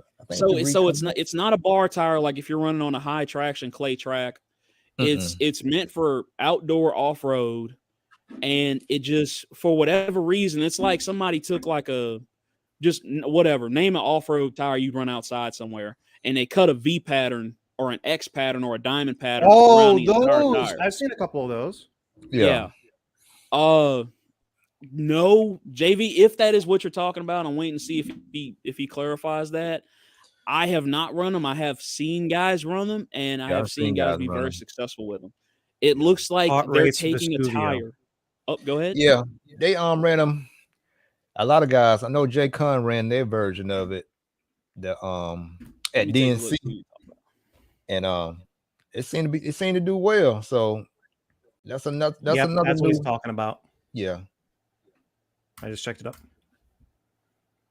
Yeah. So it's oh God, how did he explain it to me? So Corey, back in 20, and I know Roach is gonna tell me his age. Back in 2019, we went to the Roar Nats. It was the same year they were flipping truggy tires inside out because nobody had a bar truggy tire. Okay. And we saw guys out there. You know, these guys have done weird stuff to tires all the time, but that was the first time I had ever experienced seeing these guys go through a tire and they're cutting that pattern in. And apparently in doing so, you get of a side bite tire, you add forward bite. That is my understanding. So you get kind of the best of both worlds. And then eventually manufacturer said, you know what, they're doing it anyway. Let's just come out with a mold with this tire pattern in it. And so there you go. Now we're here. JV says, I've run them. They're cool. I get more steering into the turn and it goes nice and straight out of the turn. Yeah. That's that forward bite you're talking about, man. Yeah. So these tires manufactured. I don't know how they come up with stuff like this sometimes. Roach was 3. It's 2003. Getting young, man. I know. Yeah, these every year, right around, and Corey knows this again. Roach, obviously, you've been in the hobby for a while, so you know this by now too. Every year around that DNC time, that February to March, we start to see all the crazy RC stuff drop. And that's just like the newest hot thing to do with the tire. Is to get that V cut in it to add a little bit of forward bite, or to add a ton of forward bite to an already high side bite tire. Yeah. Okay. Yeah. Well, shoot, y'all. Well, man, like I said, man, we've been on here 2 hours so far, and like I said, Roach, you got anything else? Other than it's really nice to finally see you at least face to face, Charles. Because I've actually seen some of your streams. Don't use my government name. Don't use my government name. Charles. Don't use my government name. That's what my mother called me, man. Come on now. Yeah. Can I call you Mr. Truggy then? That's a little too ostentatious. Just Charlie Mack. Just Charlie Mack. Just Charlie Mack. Charlie Mack. Okay. To the public and RC family, Charlie Mack. Charlie Mack. All right. There you go. Well, it was nice to meet you, Charlie Mack. Same, man. Same. Okay. Mr. Charles, do you have anything else left to say? Well, Mr. Jordan, first and foremost, thank you for having me, Roach. Again, great talking to you. I think I'm finna go lay back down on the couch. There you go. Yeah. Well, y'all, hey, this has been a great episode of the RC Lounge. Y'all stay tuned in. We might go back live. We might do something. Tomorrow night. It's Friday. We might do like my little pit stop late night hour live or something like that tomorrow since it's Friday. So Oh, I did What not you want got to put it going on on, my- man? I Hey, what's up, can't bro? see it. Who that? Hank. Sorry, guys. Appreciate you, Corey. This your brother DeMarco. DeMarco. Tell DeMarco I said what's up. Tell him I said hi. DeMarco, of course, said hey. And Roach said hey. He said, "What's up?" All right. Go ahead, Yeah, Corey. y'all. My bad. Hey, if you ain't ripping, you tripping. Trugger, you got something to say? He ain't got nothing to say. Roach, you got something to end up on? Roach ain't got nothing to say either. Nope. Hey, peace. Appreciate all y'all. good, Thank you baby. for all the support. Appreciate it, y'all. Later. Later.